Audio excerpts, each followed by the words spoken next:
दोस्तों, अभी तक आपने देखा था उस अजनबी ग्रह पर फंसे जॉन और ओलिविया की मुश्किलें हर दिन और बढ़ती जा रही थी। एक तरफ ओलिविया आदि मानवों के कबीले के बीच रहकर उनका भरोसा जीत रही थी, उन्हें बेहतर तरीके से जीना, बचना और शिकार करना सिखा रही थी। तो दूसरी तरफ जॉन उस रहस्य को समझने में लगा था जो इस पूरे ग्रह की तस्वीर बदल सकता था। जब जॉन दूर फैले खेतों तक पहुंचा तो वहां उसकी मुलाकात एक रहस्यमयी लड़की से हुई। वो लड़की बाकी आदि मानवों जैसी नहीं थी। उसकी आंखों में एक अलग समझ थी और इशारों में उसने जॉन को बताया कि इस ग्रह पर सिर्फ शिकारी कबीला ही नहीं बल्कि एक दूसरी दुनिया भी मौजूद है। एक ऐसी दुनिया जो खेती करना जानती है, लेकिन उस दुनिया पर भी एक ही खौफ मंडरा रहा था, खूंखार शेर। उधर ओलिविया लगातार आदि मानवों को नई बातें सिखा रही थी, कैसे खतरे से बचना है, कैसे पेड़ों पर चढ़कर खुद को सुरक्षित करना है और कैसे हर बार अंधाधुंध हमला करने के बजाय समझदारी और रणनीति के साथ शिकार करना है। ओलिविया की बातों का असर अब पूरे कबीले पर दिखने लगा था, यहाँ तक कि उनका लीडर भी उससे प्रभावित हो चुका था। फिर एक दिन लीडर ने इशारों में साफ कर दिया कि अगली सुबह ओलिविया खुद उनके साथ शिकार पर जाएगी और खुद को साबित करेगी। ये सिर्फ एक शिकार नहीं था, ये उसके ज्ञान, उसकी हिम्मत और उसके ऊपर बनते भरोसे की सबसे बड़ी परीक्षा थी। लेकिन उसी रात सब कुछ बदल गया। जॉन जो सुबह खेतों की दिशा में गया था वो वापस ही नहीं लौटा। ओलिविया पूरी रात उसकी राह देखती रही, लेकिन जॉन नहीं आया। अगली सुबह ओलिविया आदि मानवों के साथ शिकार की अगुवाई करने जंगल में निकल गई। जंगल में प्यास लगने पर वो पानी लेने एक झरने तक पहुंची। वहीं उसकी नजर एक हिरन और उसके छोटे छोटे बच्चों पर पड़ी। वो चाहकर भी उस माँ पर हमला नहीं कर पाई। उसका दिल ममता से भर गया, लेकिन अगले ही पल झाड़ियों में छिपा एक विशाल शेर बिजली की तरह झपटा और उसने हिरन और उसके बच्चों को बेरहमी से मौत के घाट उतार दिया। यही थी अब तक की पार्ट 2 की कहानी। अगर आपने दूसरा पार्ट नहीं देखा है तो उसे जरूर देख लीजिएगा। अब इसके आगे ये सब दृश्य देखकर ओलिविया अब पूरी तरह अंदर से टूट सी गई थी। उसकी आंखों के सामने अभी भी वही खौफनाक मंजर घूम रहा था, हिरन की बेबसी, उसके बच्चों की भागती हुई परछाइयां और शेर की वो बेरहम दहाड़। कुछ पल तक वो चट्टान से चिपकी रही, मानो उसका शरीर जंगल में हो, लेकिन मन अभी भी उसी खून से सने दृश्य में अटका हुआ हो। फिर उसने बहुत मुश्किल से खुद को संभाला और धीरे धीरे पानी लेकर आदि मानवों की तरफ वापस लौटने लगी। उसके कदम भारी थे, चेहरा उदास था और आंखों में एक अजीब सी खामोशी थी। जब वो वापस उनके पास पहुंची तो सभी आदि मानव उसकी ओर देखने लगे। ओलिविया ने बिना कुछ कहे पानी उनकी ओर बढ़ा दिया। प्यास से बेहाल आदि मानव बारी बारी से पानी पीने लगे, लेकिन ओलिविया एक तरफ चुपचाप पेड़ से चिपक कर बैठ गई। उसने पानी को छुआ तक नहीं। उसे भी प्यास लगी थी, गला भी सूख रहा था, लेकिन उसके भीतर जो कुछ टूट चुका था, उसके सामने शरीर की प्यास बहुत छोटी लग रही थी। उसके मन में बार बार एक ही ख्याल उठ रहा था, अगर इस जंगल में एक माँ और उसके मासूम बच्चों तक को जीने का मौका नहीं मिलता तो फिर यहाँ किसी की सुरक्षा की गारंटी कैसे हो सकती है। तभी ओलिविया के पास एक आदि मानव आया। उसके चेहरे पर थकान भी थी और बेचैनी भी। वो बार बार जंगल की तरफ इशारा कर रहा था, फिर आसमान की ओर देखने लगा जहां सूरज धीरे धीरे अब ढल रहा था।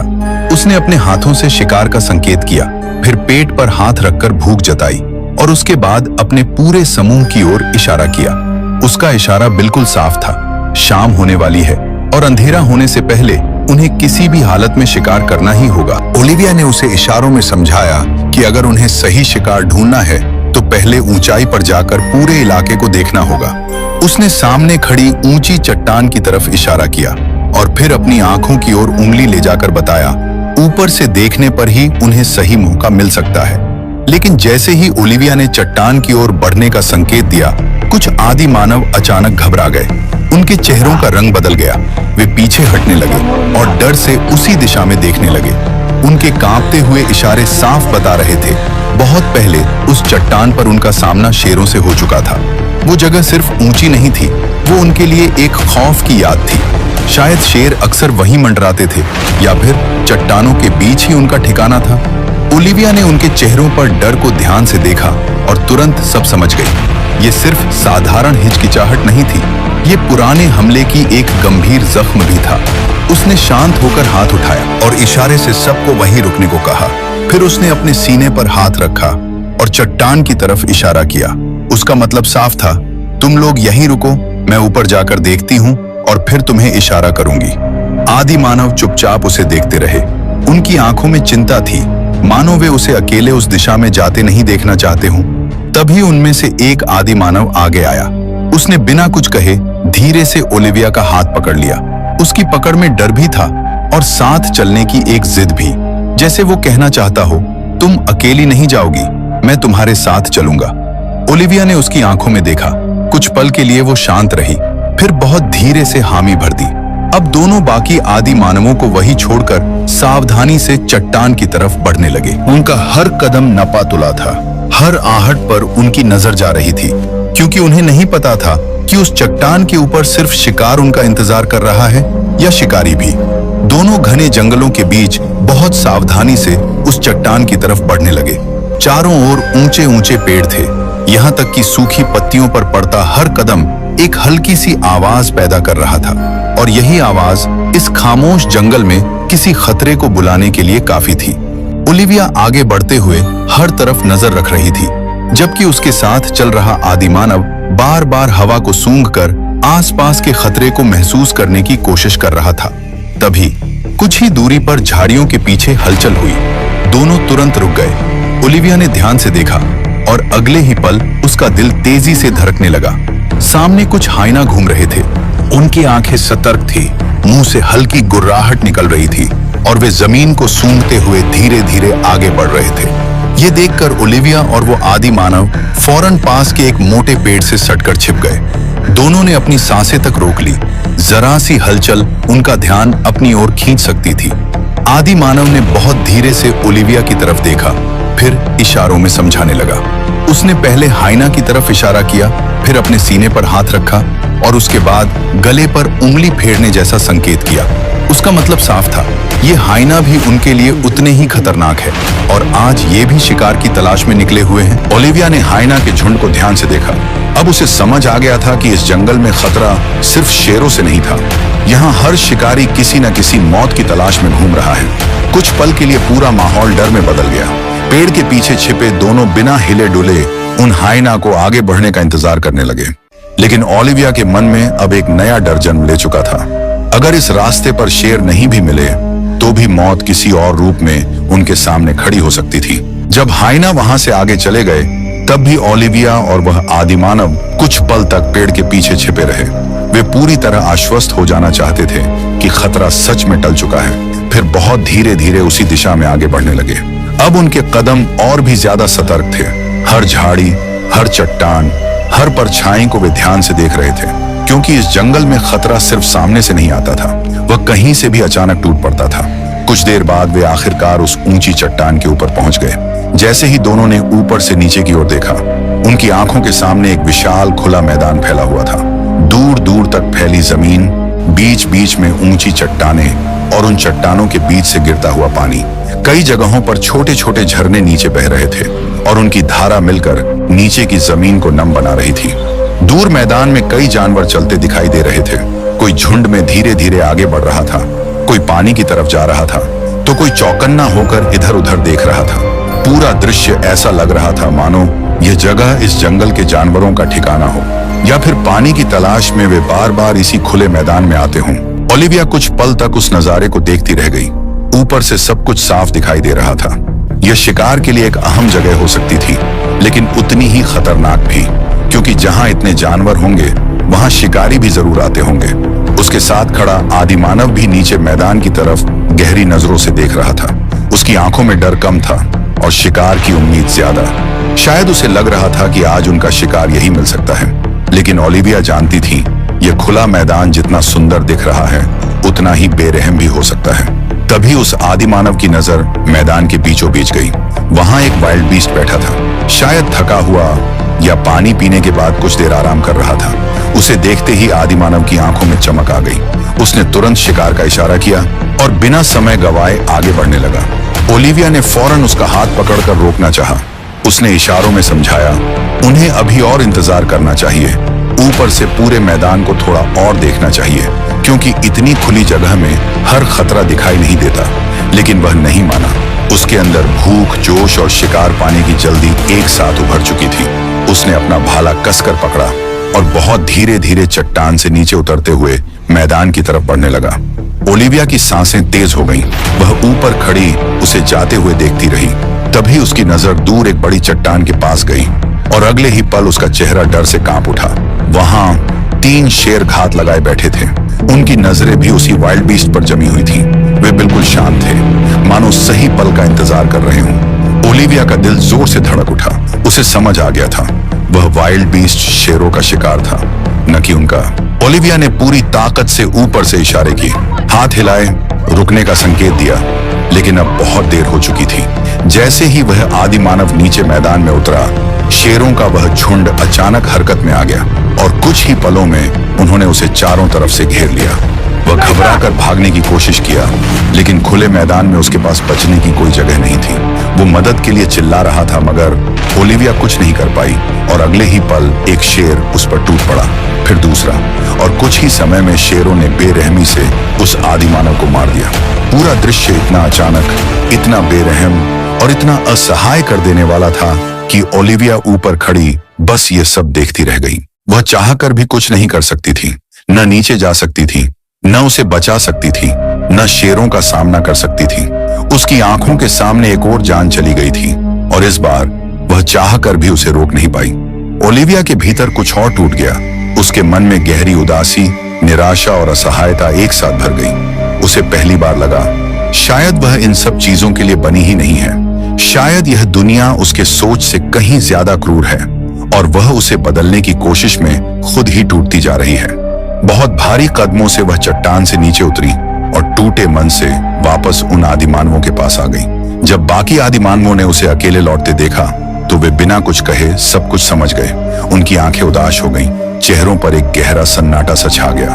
उन्हें एहसास हो गया था, उनका एक और साथी अब कभी वापस नहीं आएगा। सभी आदिमानव और ओलिविया हताश और टूटे मन के साथ वापस गुफा की तरफ लौटने लगे। किसी के कदमों में अब पहले जैसी तेजी नहीं थी। पूरा रास्ता खामोशी में डूबा हुआ था। ओलिविया सबसे पीछे चल रही थी। उसका सिर झुका हुआ था और मन के भीतर एक ही बात बार बार उसे कचोट रही थी। अगर वह उस चट्टान पर जाने का फैसला न करती, अगर वह उस आदिमानव को अपने साथ न ले जाती, तो शायद आज वह जिंदा होता। हर कदम के साथ उसके भीतर अफसोस और गहराता जा रहा था। उसे लग रहा था कि उसने सिर्फ एक जान नहीं गंवाई, बल्कि उस भरोसे को भी तोड़ दिया जो लीडर ने उस पर जताया था। जिस परीक्षा में उसे खुद को साबित करना था, वहीं वह असफल हो गई थी। वह आदि मानवों को सुरक्षित शिकार सिखाने निकली थी, लेकिन उनके एक साथी को मौत के मुंह में जाते हुए बस दूर से देखती रह गई। आखिरकार वे सब गुफा के पास पहुंच गए। जैसे ही उन्हें लौटते देखा गया, वहां मौजूद आदि मानवों के चेहरों पर बेचैनी उतर आई, क्योंकि वे खाली हाथ थे। तभी एक आदि मानव लीडर के पास जाकर इशारों में पूरी बात बताने लगा। उसके हाथ कांप रहे थे, चेहरे पर डर और दुख साफ था। वह चट्टान की तरफ इशारा करता, फिर मैदान की तरफ, फिर शेरों के झपटने का संकेत देता। लीडर सब कुछ चुपचाप देखता और समझता रहा। उसके चेहरे पर कोई तेज प्रतिक्रिया नहीं थी, लेकिन उसकी आंखों में उतरती कठोरता साफ महसूस की जा सकती थी। उधर ओलिविया चुपचाप जाकर एक तरफ बैठ गई। वह बिल्कुल शांत थी, इतनी शांत कि जैसे उसके भीतर चल रहा तूफान अब बाहर आने की ताकत भी खो चुका हो। उसने किसी की ओर नहीं देखा, न सफाई दी, न कुछ समझाने की कोशिश की। वह बस एक तरफ बैठी रही और जमीन की ओर देखती रही। आज पहली बार उसे लगा कि शायद इस कबीले के बीच उसने जो भरोसा बनाया था, वह एक ही दिन में टूट गया। लीडर तुरंत ओलिविया के पास आया। उसके चेहरे पर गुस्सा साफ दिखाई दे रहा था, आंखें कठोर थीं और हाथों के इशारे पहले से कहीं ज्यादा तेज। उसने गुस्से में इशारों में साफ कह दिया, जब तक तुम और तुम्हारा साथी हमें कोई बड़ा शिकार करके नहीं देते, तब तक तुम हमारे साथ नहीं रहोगी। उसके इशारों में नाराजगी साफ थी। ओलिविया शांत बैठी रही। उसने न कोई विरोध किया, न खुद को बचाने की कोशिश। उसने बस बहुत धीरे से सिर हिला दिया। शायद वह जानती थी, इस वक्त कोई भी सफाई उस आदि मानव को वापस नहीं ला सकती, न ही टूटे हुए भरोसे को तुरंत जोड़ सकती है। लेकिन इस एक फैसले ने ओलिविया को भीतर तक और तोड़ दिया। पहले वह स्टीफन को खो चुकी थी, फिर जॉन उससे बिछड़ गया, और अब जिस समुदाय के बीच वह उम्मीद तलाश रही थी, उसी ने उसे अपने बीच से अलग कर दिया। अब वह पहले से भी ज्यादा अकेली हो चुकी थी। न उसके पास अपना कोई साथी था, न ठहरने की कोई जगह, न यह यकीन कि अगली सुबह वह कहाँ होगी। आसमान की ओर देखते हुए वह बहुत धीमे स्वर में बोली, तुम कहाँ हो जॉन? देखो, मैं फिर से अकेली पड़ गई हूँ, प्लीज तुम लौट आओ। ये कहते कहते उसकी आवाज कांप गई। उसकी आंखों में आंसू थे। वह चुपचाप बैठी रही, जैसे आसमान से किसी जवाब का इंतजार कर रही हो, लेकिन ऊपर सिर्फ खामोश तारे थे और नीचे एक टूटा हुआ दिल। उधर जॉन उस रहस्यमयी लड़की का विश्वास काफी हद तक जीत चुका था। दोनों एक दूसरे की भाषा नहीं जानते थे, लेकिन इशारों इशारों में अब वे काफी कुछ समझने लगे थे। बिना शब्दों के भी उनके बीच एक अजीब सी समझ बनने लगी थी। और उसी अनकहे भरोसे के साथ जॉन उसके साथ जंगल में और आगे बढ़ रहा था। दोनों चुपचाप एक झरने के पास चट्टान पर बैठे थे। चारों तरफ बहते पानी की आवाज थी और हवा में एक अजीब सी शांति घुली हुई थी। अब वह लड़की जॉन को पसंद करने लगी थी। उसकी आंखों में अब पहले जैसा डर नहीं था, बल्कि एक हल्का सा अपनापन उतर आया था। कुछ पल तक वह जॉन को देखती रही, फिर उसने इशारों में उससे पूछा, क्या तुम मेरे साथ चलोगे? जॉन थोड़ा कंफ्यूज हुआ। वह समझ नहीं पा रहा था कि लड़की उसे कहां ले जाना चाहती है और आगे क्या होने वाला है, लेकिन फिर भी उसने बहुत धीरे से सिर हिला दिया। यह देखकर लड़की के चेहरे पर हल्की सी मुस्कान आ गई। उसने आगे बढ़कर जॉन का हाथ पकड़ लिया और अपनी भाषा में धीमे स्वर में कुछ कहा। जॉन उसकी बात नहीं समझ पाया, लेकिन उसके स्पर्श और आवाज में इतना जरूर था कि वह अब उससे डर नहीं रही थी। उसके बाद लड़की उठी और जॉन उसका हाथ थामे उसके पीछे पीछे चलने लगा। दोनों काफी देर तक जंगल के बीच चलते रहे। ऐसा लग रहा था मानो वह लड़की इस पूरे जंगल के हर रास्ते, हर मोड़, हर आहट से अच्छी तरह वाकिफ हो। कभी वह बिना रुके झाड़ियों के बीच से निकल जाती, कभी किसी संकरी पगडंडी पर मुड़ जाती और जॉन बस चुपचाप उसके पीछे पीछे चलता रहता। बीच रास्ते में जब जॉन को प्यास लगी तो लड़की उसे अपने साथ एक बहुत सुंदर झरने के पास ले गई। वहां का दृश्य देखते ही जॉन कुछ पल के लिए निशब्द हो गया। पानी इतना साफ था मानो शीशे की तरह चमक रहा हो। नीचे पड़ी छोटी छोटी पत्थरियां तक साफ दिखाई दे रही थी। बहता हुआ पानी, चारों ओर फैली हरियाली और ऊपर पेड़ों पर बैठी चिड़ियों की मीठी आवाज, यह सब मिलकर उस जगह को जंगल के बीच छिपे किसी शांत रहस्य जैसा बना रहा था। जॉन ने झुककर पानी पिया, ठंडा, ताजा और अजीब सा सुकून देने वाला। कुछ पल के लिए उसकी सारी थकान जैसे बहते पानी के साथ ही दूर चली गई। फिर दोनों वहीं झरने के पास बैठ गए। हवा हल्की हल्की बह रही थी और कुछ देर के लिए ऐसा लगा मानो इस खतरनाक ग्रह पर भी जन्नत जैसी जगह मौजूद है। थोड़ी देर बाद जॉन ने इशारों में उससे पूछा, हम कहाँ जा रहे हैं? लड़की ने उसकी ओर देखा और उसके होंठों पर हल्की सी मुस्कान आ गई। फिर वह झुकी और गीली रेत पर अपनी उंगली से एक आकृति बनाने लगी। कुछ ही क्षणों में रेत पर एक नाव का नक्शा उभर आया। जॉन उसे देखकर हैरान रह गया। उसने पहले रेत पर बनी उस आकृति को देखा, फिर लड़की की ओर। एक पल के लिए उसे लगा शायद वह मजाक कर रही है, क्योंकि इस घने जंगल, इन प्राचीन दुनिया और खूंखार शेरों से भरे ग्रह पर नाव का क्या मतलब हो सकता था। लड़की जॉन को बड़े ध्यान से देख रही थी, मानो अब उसकी मौजूदगी उसे अच्छी लगने लगी हो। उसकी आंखों में पहली बार डर से ज्यादा अपनापन दिखाई दे रहा था। तभी सामने बहती नदी में कुछ मछलियां चमकती हुई दिखाई दी। लड़की की नजर उन पर पड़ी और अगले ही पल वह फुर्ती से पानी के किनारे पहुंची। उसने सही मौके का इंतजार किया और एक मछली पकड़ ली। वह तुरंत वो मछली जॉन को दिखाने लगी। उसके चेहरे पर खुशी साफ झलक रही थी। कई सालों से अपने माँ बाप को खो देने के बाद से वह शायद ठीक से मुस्कुराई भी नहीं थी, लेकिन अब जॉन के साथ रहते हुए उसे एक अजीब सा सुकून महसूस होने लगा था, मानो उसकी सूनी दुनिया में धीरे धीरे फिर से कोई रोशनी उतर रही हो। और जॉन भी यह बदलाव साफ महसूस कर रहा था। धीरे धीरे शाम होने वाली थी। जंगल की रोशनी हल्की पड़ने लगी थी और पेड़ों की लंबी परछाइयां जमीन पर फैलती जा रही थी। जॉन ने बहुत धीरे से इशारों में पूछा, तुम रात में कहाँ रहती हो? लड़की ने पहले जंगल की तरफ इशारा किया, फिर दूर एक चट्टान की दिशा में। उसके बाद वह नीचे झुकी और जमीन पर उंगली से एक आकृति बनाने लगी। उसने एक बड़ी चट्टान बनाई, उसके ऊपर सूरज का निशान बनाया और फिर उसके पास उन दोनों की छोटी सी आकृतियां बना दी। उसका मतलब बिल्कुल साफ था, आज रात वे उसी चट्टान के पास रुकेंगे और कल सुबह वहां से आगे निकलेंगे। जॉन कुछ पल तक उस आकृति को देखता रहा। अब उसे समझ आ गया था कि लड़की सिर्फ रास्ता नहीं जानती, बल्कि हर कदम पहले से सोचकर चल रही है। फिर धीरे धीरे दोनों उठे और उस चट्टान की ओर बढ़ने लगे। अब जंगल और भी शांत हो रहा था, लेकिन उस शांति के भीतर रात का अनजाना डर धीरे धीरे जागने लगा था। कुछ दूर चलने के बाद दोनों उस चट्टान के पास पहुंच गए। वह चट्टान बहुत ऊंची थी, सीधी और चारों तरफ से इतनी मजबूत लग रही थी मानो जंगल के बीच खड़ी कोई प्राकृतिक दीवार हो। जॉन ने ऊपर नजर उठाकर उसे देखा और उसी पल वह समझ गया कि लड़की ने रहने के लिए यह जगह क्यों चुनी है। इस खतरनाक जंगल में जहां हर तरफ शिकारी जानवर घूमते रहते हैं, वहां ऐसी ऊंची चट्टान सिर्फ ठहरने की जगह नहीं थी बल्कि सुरक्षा का सहारा थी।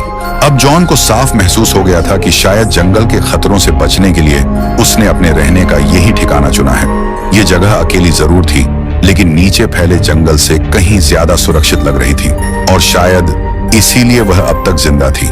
दोनों उस चट्टान पर चढ़ने लगे। चढ़ान बहुत संकरी थी, जहां पैर रखने की भी जगह सोच समझकर चुननी पड़ रही थी। जॉन को चढ़ने में थोड़ी परेशानी हो रही थी। कभी उसका पैर फिसलने को होता तो कभी उसे संतुलन बनाने में मुश्किल होती, लेकिन वह लड़की वह बिना रुके आसानी से ऊपर चढ़ रही थी। कहाँ हाथ रखना है, कहाँ पैर टिकाना है, सब कुछ जैसे उसके शरीर को पहले से पता हो। वह बीच बीच में मुड़कर जॉन की तरफ देखती और इशारे से उसे सही जगह पकड़ने का संकेत देती।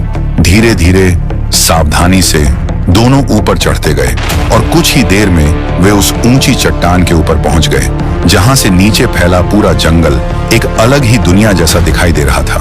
दोनों जब चट्टान के ऊपर चढ़ गए तो जॉन को एक अलग ही सुकून महसूस होने लगा। चारों ओर फैले जंगल को ऊपर से देखना, ठंडी हवा का चेहरे से टकराना और नीचे छिपे खतरों से कुछ दूर होना, यह सब उसके भीतर अजीब सी शांति भर रहा था। कई दिनों बाद वह खुद को सच में सुरक्षित महसूस कर रहा था, मानो लगातार डर, भागदौड़ और अनिश्चितता के बीच उसे पहली बार कुछ पल चैन से सांस लेने की जगह मिली हो। वह उस दृश्य को बस अपनी आंखों में बसा लेना चाहता था। दूर तक फैला जंगल, डूबती हुई शाम की रोशनी और उस ऊंचाई पर पसरी हुई शांति, यह सब इतना अलग, इतना सुंदर था कि कुछ क्षणों के लिए वह अपने सारे डर भूल गया। जॉन और वह लड़की काफी देर तक वहीं बैठे रहे। दोनों के बीच खामोशी थी, लेकिन वह खामोशी अजीब नहीं लग रही थी। उसमें एक अपनापन था, एक अनकही समझ थी। कुछ देर बाद जॉन ने बहुत धीरे से उस लड़की का हाथ पकड़ लिया और धीमे स्वर में कहा, थैंक यू। लड़की उसके शब्द नहीं समझ पाई, लेकिन उसके स्पर्श और आंखों की नरमी से उसे इतना महसूस जरूर हुआ कि जॉन को यहाँ अच्छा लग रहा है और शायद उसके साथ रहकर वह खुद को सुरक्षित महसूस कर रहा है। ये एहसास होते ही लड़की के चेहरे पर एक हल्की सी मुस्कान फैल गई। बहुत समय बाद किसी के करीब होने का एहसास उसे अच्छा लगने लगा था। लड़की ने इशारों में जॉन को कल के बारे में कुछ समझाया। उसके हाथों की हरकतों, उसकी आंखों की चमक और चेहरे की हल्की मुस्कान से ऐसा लग रहा था मानो वह कह रही हो, कल वह उसे एक बिल्कुल अलग दुनिया में ले जाएगी। एक ऐसी दुनिया जिसे देखकर शायद जॉन इस ग्रह को पहले जैसा कभी नहीं देख पाएगा। लंबे सफर और थकान की वजह से दोनों ने वहीं आराम करने का फैसला किया। रात अब पूरी तरह उतर चुकी थी।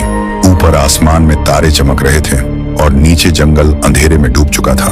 दोनों वहीं आराम करते हैं। लड़की रात में जॉन को कसकर पकड़कर सोई रही, मानो जॉन की बाहों के पास उसे बहुत दिनों बाद राहत भरी नींद मिली हो। जैसे पहली बार उसे लग रहा हो कि आज की रात वह अकेली नहीं है। जॉन भी कई दिनों बाद थोड़ा सुकून लेकर सो पाया, लेकिन जब रात में उसकी नींद खुली तो सबसे पहला ख्याल उसे ओलिविया का आया। उसका चेहरा अचानक गंभीर हो गया। उसने आसमान की तरफ देखा और मन ही मन सोचने लगा, क्या ओलिविया ठीक होगी? क्या वह उन आदिमानवों के साथ घुल मिल गई होगी या फिर वह अभी भी किसी नए खतरे के बीच फंसी होगी? जॉन ने बहुत धीमे स्वर में कहा, अपना ख्याल रखना ओलिविया, बस एक बार मैं इस जगह को अच्छे से समझ लूं, फिर हम दोनों साथ में यहाँ से निकल जाएंगे। यह कहकर उसने धीरे से अपनी नजर अपने पास सोई उस लड़की पर डाली। वह गहरी नींद में थी, चेहरे पर मासूमियत थी और थकान भी। उसे देखते ही जॉन का दिल पिघल गया। उसे एहसास हुआ यह लड़की अनाथ है, फिर भी इसने उस पर इतना भरोसा किया है। इस बेरहम दुनिया में जहां हर तरफ डर और मौत मंडरा रही है, वहां उसने अपना यकीन जॉन के हाथों में रख दिया है। जॉन के भीतर एक नई जिम्मेदारी जाग उठी। उसने मन ही मन तय कर लिया वह उसे अकेला नहीं छोड़ेगा। फिर उसने बहुत धीरे से उसके सिर पर हाथ फेरा, उसके बिखरे बालों को सहलाया और एक उम्मीद भरे भाव से उसके सिर को हल्के से चूम लिया। उस पल जॉन के भीतर डर से ज्यादा अपनापन था और अनिश्चितता से ज्यादा एक नई जिम्मेदारी। अगली सुबह सूरज की पहली हल्की रोशनी के साथ दोनों फिर से जंगल की ओर बढ़ गए। लड़की पहले की तरह रास्ता दिखा रही थी और जॉन उसके पीछे पीछे चलता जा रहा था। आज उसके कदमों में कल से ज्यादा उत्सुकता थी, क्योंकि उसे महसूस हो रहा था कि आज वो सचमुच किसी बड़े रहस्य के करीब पहुंचने वाला है। कुछ देर बाद दोनों एक पतली सी राह से ऊपर चढ़ने लगे। रास्ता संकरा था, दोनों तरफ झाड़ियां और ऊंचे पेड़ थे, लेकिन जैसे जैसे वे ऊपर पहुंचते गए वैसे वैसे सामने का नजारा खुलने लगा।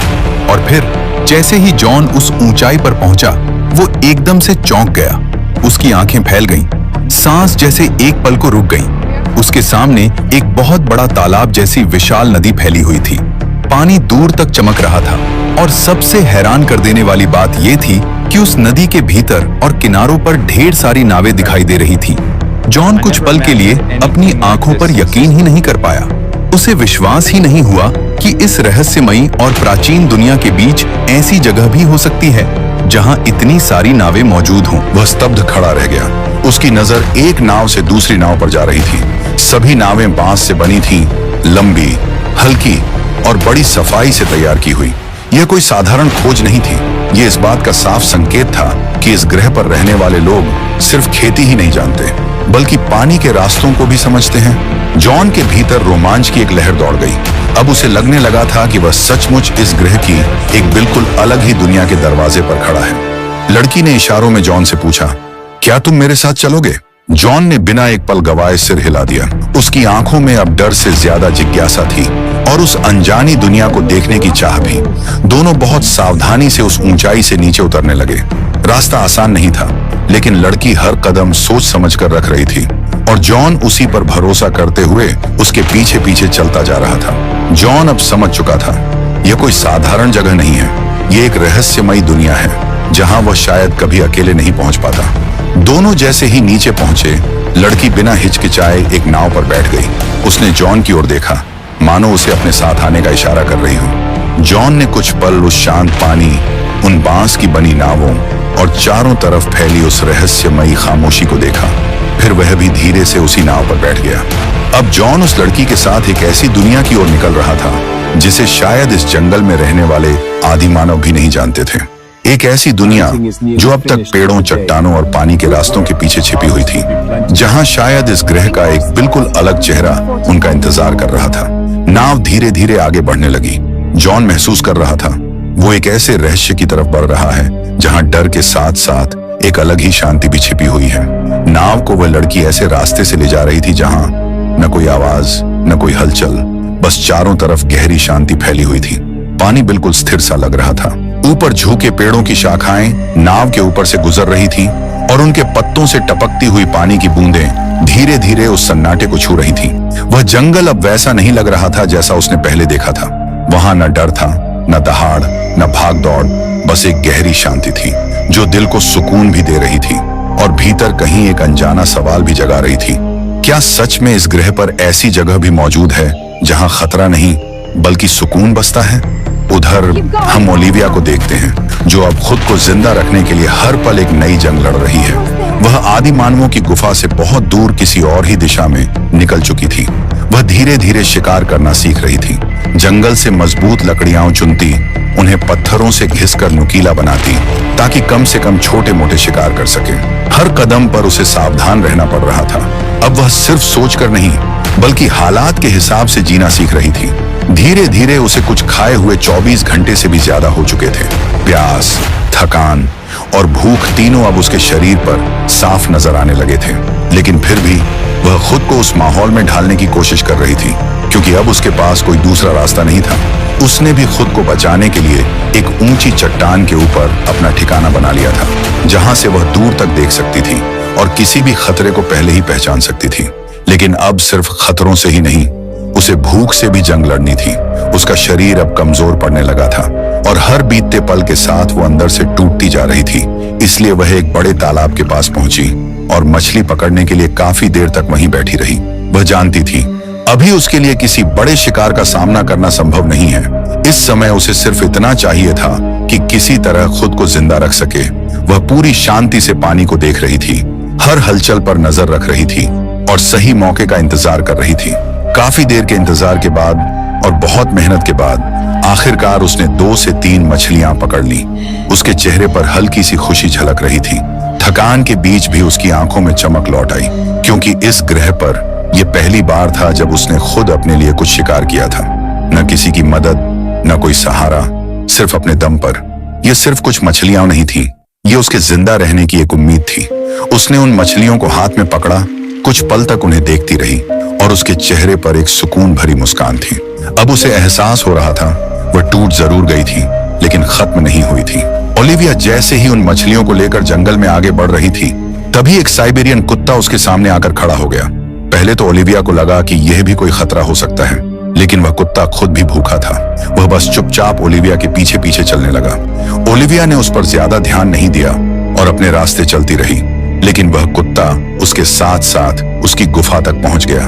इस वक्त ओलिविया के दिमाग में सिर्फ एक ही चीज थी, भूख। वह उन मछलियों को लेकर अपनी गुफा के अंदर चली गई और उस रात उसने उन्हें आग पर पकाकर भरपेट खाया। साधारण सी मछलियां जिनमें कोई खास स्वाद नहीं था, लेकिन उस वक्त स्वाद से ज्यादा उसे अपनी भूख मिटानी थी। हर निवाला खाते हुए उसे एक अजीब सी तसल्ली मिल रही थी। कुछ पलों के लिए उसे अपना घर याद आ गया, जब उसकी माँ उसे आवाज देती थी, बेटा खाना खा लो, और वह अपने काम में व्यस्त रह जाती थी। आज उसे उस खाने की असली कीमत समझ आ रही थी। वह समझ रही थी कि हर निवाले के पीछे कितनी मेहनत होती है। काफी समय बाद उस रात वह सुकून से सो पाई। अगली सुबह जैसे ही वह अपनी गुफा से बाहर निकली, वह कुत्ता फिर उसके सामने खड़ा था, मानो वह कहीं गया ही ना हो और अब उसके साथ ही रहना चाहता हो। ओलिविया ने उसे देखा और पहली बार उसके चेहरे पर हल्की सी मुस्कान आई। उसने धीरे से उसे अपने पास बुलाया और फिर उसे साथ लेकर दोबारा जंगल की तरफ बढ़ गई। अब वह अकेली नहीं थी और शायद इस खतरनाक दुनिया में उसे एक नया साथी मिल गया था। उधर जॉन और वह लड़की एक गुफा जैसी सुरंग के पास पहुंचे। पहले तो जॉन ने हैरानी से पूछा, यहाँ तो कुछ भी नहीं है, लेकिन लड़की ने इशारों में एक पतला सा रास्ता दिखाया जो उस सुरंग के अंदर जाता था। दोनों सावधानी से उसके अंदर बढ़ने लगे। कुछ ही समय बाद अचानक उनके सामने एक बिल्कुल अलग ही दुनिया खुल गई। जो उसके सामने था वह उसकी कल्पना से कहीं आगे का था। एक समृद्ध फलता फूलता संसार, जहां लोग खेती कर रहे थे, सिंचाई कर रहे थे, कोई मिट्टी को तैयार कर रहा था तो कोई खेतों में पानी पहुंचा रहा था। यह दृश्य जॉन की कल्पना से भी परे था। इतना व्यवस्थित, इतना जीवंत कि कुछ पल के लिए तो उसे लगा कि वह फिर से धरती पर लौट आया हो। वह हैरानी से चारों तरफ देखने लगा। हर दिशा में जीवन था, मेहनत थी और एक अलग ही संतुलन था। लड़की उसकी आंखों को देख रही थी। वह समझ रही थी कि उसे यह सब बहुत पसंद आया है। वे लोग इतने कुशल थे, इतनी समझदारी से खेती कर रहे थे, मानो उन्हें सब कुछ पहले से पता हो। जॉन ने धीरे से गहरी सांस लेते हुए कहा, इनक्रेडिबल। लड़की ने धीरे धीरे इशारों में जॉन को समझाया, इस जगह के बारे में इस ग्रह पर रहने वाले बाकी लोगों को नहीं पता है। उसने अपने पिता की ओर इशारा किया, फिर इस सुरंग की तरफ, और बताया कि उसके बाबा ने उसे इस छिपे हुए रास्ते के बारे में बताया था। तब से वह इसी रास्ते से अंदर बाहर आती जाती रही है, लेकिन बाहर की दुनिया में किसी को भी इसके बारे में जरा सा भी अंदाजा नहीं है। उसने जॉन की ओर देखा और हल्का सा सिर हिलाया। तुम पहले हो जो इस जगह को देख रहे हो। फिर उसने सामने काम करते लोगों की तरफ इशारा किया और धीरे धीरे समझाया, यहाँ के लोग न बाहर जाते हैं, न ही यहाँ बाहरी कोई आता है। फिर उसने अपने सीने पर हाथ रखा और आगे लोगों की ओर इशारा किया और समझाने का संकेत दिया। उसका मतलब साफ था, पहले वह उन्हें जॉन के बारे में समझाएगी कि वह कोई खतरा नहीं है, और उसके बाद ही वे दोनों आगे बढ़ पाएंगे। लड़की धीरे धीरे उन लोगों के पास गई। जैसे ही उन्होंने उसे देखा, कुछ लोग तुरंत गुस्से में आ गए। वे तेज इशारों में उसे डांटने लगे, मानो पूछ रहे हों, तुम किसी बाहरी को यहाँ कैसे ले आई। कुछ लोग पीछे हटते हुए हाथों से इशारा कर रहे थे, उसे यहाँ से तुरंत ले जाओ, ये जगह बाहरी लोगों के लिए नहीं है। माहौल अचानक तनाव से भर गया, लेकिन लड़की पीछे नहीं हटी। वह शांत रही और बहुत प्यार से उन्हें समझती रही। उसने जॉन की ओर इशारा किया, फिर अपने दिल पर हाथ रखा और सिर हिलाया। यह खतरा नहीं है। उसने बार बार यह जताने की कोशिश की, वह बाहरी दुनिया को कुछ नहीं बताएगा और यहाँ उनके साथ ही रहेगा। उसके चेहरे पर भरोसा था और आंखों में एक सच्चाई जिसे नजरअंदाज करना आसान नहीं था। काफी देर तक वे लोग आपस में इशारों में बात करते रहे, कभी जॉन की तरफ देखते, कभी लड़की की तरफ। आखिरकार लंबी कोशिशों के बाद वे मान तो गए, लेकिन उनके चेहरों पर अभी भी हिचकिचाहट साफ थी। भरोसा पूरी तरह नहीं बना था, बस एक मौका दिया गया था। जॉन समझ गया, अगर यहाँ रहना है तो उसे इन्हें दिखाना होगा कि वह भी इनके जैसा ही है और वह भी खेती कर सकता है। तभी लड़की उसके पास आई। उसने धीरे से उसका हाथ पकड़ लिया और उम्मीद भरी नजरों से उसकी ओर देखने लगी। वह अपनी भाषा में कुछ बोली। उसकी आवाज धीमी थी, लेकिन उसमें एक गहरा भरोसा छिपा था। जॉन उसकी बात समझ नहीं पाया, लेकिन उसकी आंखों में जो था वह साफ महसूस कर गया। वह चाहती थी वह उसका विश्वास न तोड़े। उधर ओलिविया नदी के पास मछली पकड़ने के लिए चुपचाप बैठी थी। पानी में हल्की हल्की लहरें उठ रही थी और वह पूरी ध्यान से सही मौके का इंतजार कर रही थी। वह कुत्ता कुछ देर तक उसे बस देखता रहा, मानो समझने की कोशिश कर रहा हो कि ओलिविया क्या कर रही है। फिर वह धीरे धीरे उठकर नदी की तरफ चला गया। ओलिविया ने उस पर ज्यादा ध्यान नहीं दिया, लेकिन कुछ ही पलों बाद वह कुत्ता मुंह में एक मछली दबाए सीधा ओलिविया के पास आया। ओलिविया एकदम से हैरान रह गई। उसके चेहरे पर एक मासूम सी मुस्कान आ गई। उसने उस कुत्ते को देखा, फिर उस मछली को, और बिना सोचे उसे गले से लगा लिया। उसकी आंखें भर आईं, क्योंकि वह समझ गया था कि ओलिविया को क्या चाहिए। ओलिविया ने बहुत धीरे से कहा, थैंक यू डियर। उसके बाद कुछ ही समय में वह कुत्ता बार बार नदी में जाता और एक एक करके कई मछलियां पकड़ कर ले आता। यह सब देखकर ओलिविया के चेहरे पर लंबे समय बाद एक हल्की मुस्कान लौटी थी। अब वह समझ चुकी थी यह सिर्फ एक कुत्ता नहीं है, ये उसके लिए एक उम्मीद बनकर आया है। उसने धीरे से उसके सिर पर हाथ फेरा और मुस्कुराते हुए कहा, आज से हम साथ हैं। फिर कुछ पल रुककर उसने प्यार से कहा, और आज से तुम्हारा नाम लियो रहेगा। कुत्ते ने जैसे उसकी बात समझ ली हो, उसने धीरे धीरे अपनी पूंछ हिलाई, और उस पल ओलिविया को पहली बार लगा वह अकेली नहीं है। दोनों जब शाम को गुफा के पास पहुंचे तो ओलिविया के कदमों में अब पहले जैसी थकान नहीं थी, बल्कि एक हल्की सी तसल्ली थी। उसने आग जलाई और पकाई हुई मछलियों में से एक मछली लेकर धीरे से लियो की ओर बढ़ाई। लियो ने पहले उसकी तरफ देखा, फिर मछली को, और आराम से खाने लगा। ओलिविया के चेहरे पर एक हल्की सी मुस्कान थी। लियो धीरे से उससे सटकर बैठ गया। ओलिविया ने उसे हल्के से सहलाया और फिर धीरे धीरे आसमान की तरफ देखने लगी। ऊपर चमकते तारे, ठंडी हवा और उसके पास बैठा एक सच्चा साथी। उसने बहुत धीमे स्वर में कहा, थैंक यू। ये धन्यवाद सिर्फ लियो के लिए नहीं था, बल्कि उस उम्मीद के लिए था जो इस अंधेरी दुनिया में उसे फिर से मिल गई थी।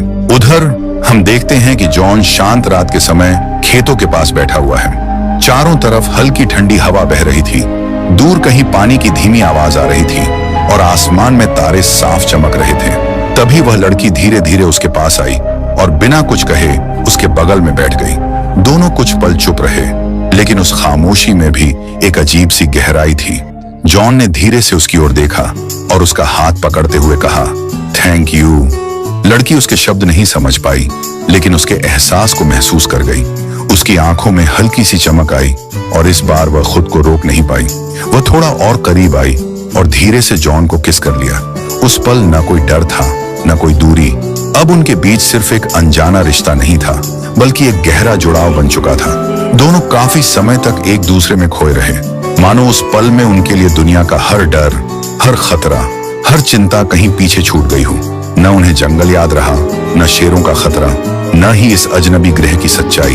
बस उस शांत रात में दो दिल एक ही एहसास में बंधे हुए थे। समय जैसे थम गया था और वे दोनों उस पल को पूरी तरह जी रहे थे। दोस्तों, मगर अब सवाल ये था, क्या अब जॉन उसी दुनिया का बनकर रह जाएगा या फिर कभी वापस ओलिविया तक पहुंच पाएगा? और अगर उस सुरक्षित दिखने वाली जगह तक भी शेर पहुंच गए तो फिर क्या होगा? क्या जॉन और ओलिविया दोबारा मिल पाएंगे या ये दूरी अब और बढ़ती जाएगी? क्योंकि सच ये है, खतरा अभी कुछ पलों के लिए टला है, खत्म नहीं हुआ है। मिलते हैं अगले पार्ट 4 में, जहां सिर्फ कहानी आगे नहीं बढ़ेगी, बल्कि कई उम्मीदें भी टूटने वाली हैं, जो आपको अंदर तक हिलाकर रख देगा। तो तुम मेरी वीडियो अमर कर